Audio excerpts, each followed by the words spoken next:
Progressive social reformer and activist Jane Addams was on the front line of the settlement house movement in the late 19th century and early 20th centuries.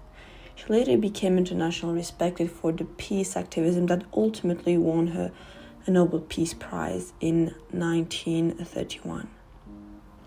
This is the first American woman to receive this honor. Born on September 6, 1860, in the small farming town of Cedraville, Illinois, Addams was the eighth of John Huey and Sarah Weber Addams' 9 children. Addams graduated at the top of her class from Rockford Female Seminary in 1881. Part of the new generation of college-educated, independent women those historians called New Women. She sought to put her education to greater use. For the next 6 years, she attempted to study medicine, but her own poor health derailed her. Addams found her true calling while in London, with her friend Ellen Gates Starr in 1888. The pair visited Tony Bill Hall, a settlement house on the city's east end that provided much-needed services to poor industrial workers. Addams vowed to bring that model to the United States, which was in the early years of escalating industrialization and immigration. In 1889, Addams and Starr founded Hull House in Chicago's poor industrial West Side. This is the first settlement house in the United States. The goal was for educated women to share all kinds of knowledge, from basic skills to art and literature, with poor people in neighborhood. They also envisioned women living in the community center among the people they served. Addams and Starr were joined in this effort by women who would become leading progressive reformers such as Florence Kelley, Julia Lathrop, Sophonisba Breckinridge, Alice Hamilton, and Grace and Edith Abbott. Under Addams' direction, the Hull House team provided an area of fetal services to thousands and thousands of people each week.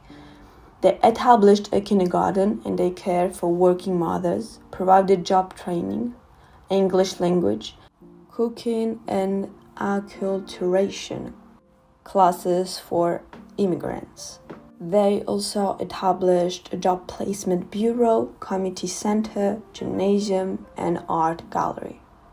Aside from writing articles and giving speeches nationally about Hull House, Addams expanded her efforts to improve society.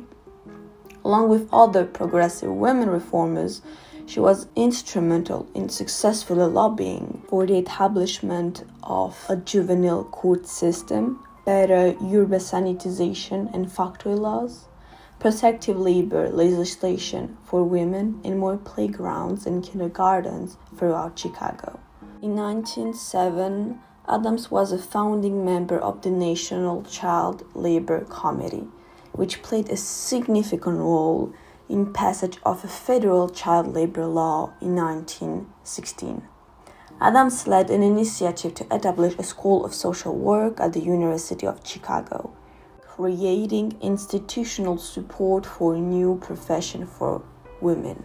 She also served as president of the National Conference of Charities and Correction from 1909 to 1915. She is the first woman to hold that title and became active in the women's suffrage movement as an officer in the National American Women's Suffrage Association and pro-suffrage columnist. She was also among the founders of the National Association for the Advancement of Colored People. During World War I, Addams found her second major calling, promoting international peace. An avowed pacifist, she protested the U.S. entry into World War I, which dinged her popularity and promoted harsh criticism from newspapers. Addams, however, believed human beings could solve disputes without violence.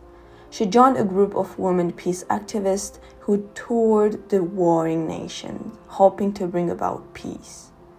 In 1915, she headed the Women's Peace Party and shortly thereafter also became president of the International Congress of Women.